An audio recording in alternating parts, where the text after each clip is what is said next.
America అధ్యక్షుడు Donald Trump నిర్ణయాలు ఎంత కఠినంగా ఉంటున్నాయో చూస్తూనే ఉన్నాం. ఇదివరకే ప్రకటించిన సుంకాల విషయంలో అనేక దేశాలు అసంతృప్తితో ఉన్నాయి. ఇలాంటి సమయంలో తాజాగా 2 సంచలన ప్రకటనలు చేశారు. విదేశాల్లో నిర్మించిన అన్ని సినిమాలపై 100% సుంకాలు విధిస్తూ ప్రకటన విడుదల చేశారు.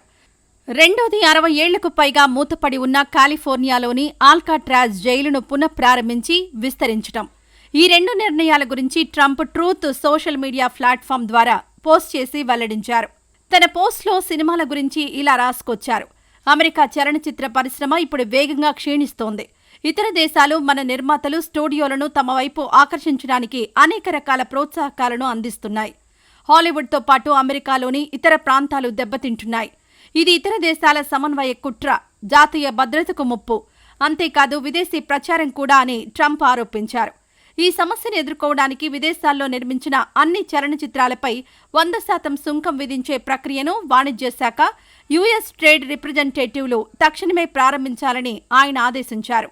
అమెరికా చలనచిత్ర నిర్మాణాన్ని ప్రోత్సహించడం, హాలీవుడ్ను బలోపేతం చేయడం ఆయన ప్రధాన లక్ష్యమని తెలుస్తోంది. దీంతో అమెరికా చలనచిత్ర పరిశ్రమలో పెద్ద చర్చ కొనసాగుతోంది. ఇలా చేస్తే అమెరికా మార్కెట్లో వాటి పోటీతత్వం తగ్గుతుంది. కానీ సినిమా వ్యాపారులకు నష్టం కలుగుతుందంటున్నారు. అంతేకాకుండా స్థానిక నిర్మాతలు, స్టూడియోలు ప్రయోజనం పొందుతారు. కానీ అంతర్జాతీయ సినిమాలకు ఈ సుంకం వల్ల టికెట్ ధరలు పెరగవచ్చని ఆందోళన వ్యక్తం చేస్తున్నారు. అలాగే అమెరికా స్టూడియోలు విదేశాల్లో తక్కువ ఖర్చుతో నిర్మించే అవకాశం కోల్పోవచ్చని విశ్లేషకులు హెచ్చరిస్తున్నారు. చలనచిత్ర సుంకం ప్రకటనతో పాటు ట్రంప్ మరో సంచలన నిర్ణయాన్ని వెల్లడించారు. కాలిఫోర్నియాలోని ఆల్కాట్రాజ్ ద్వీపంలో ఉన్న 1963 నుంచి మూతపడి ఉన్న ఆల్కాట్రాజ్ జైలును పునఃప్రారంభించి విస్తరించాలని ఆయన ఆదేశించారు.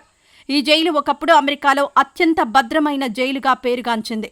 దీనిని తిరిగి తెరవడం ద్వారా అమెరికా అత్యంత క్రూరమైన, హింసాత్మక నేరస్తులను ఇక్కడ ఉంచాలని భావిస్తోంది. గతంలో మన దేశం గంభీరంగా ఉన్నప్పుడు అత్యంత ప్రమాదకరమైన నేరస్తులను జైలులో ఉంచి వారిని ఎవరికీ హాని చేయకుండా దూరంగా ఉంచేవాళ్లమని గుర్తు చేశారు ట్రంప్.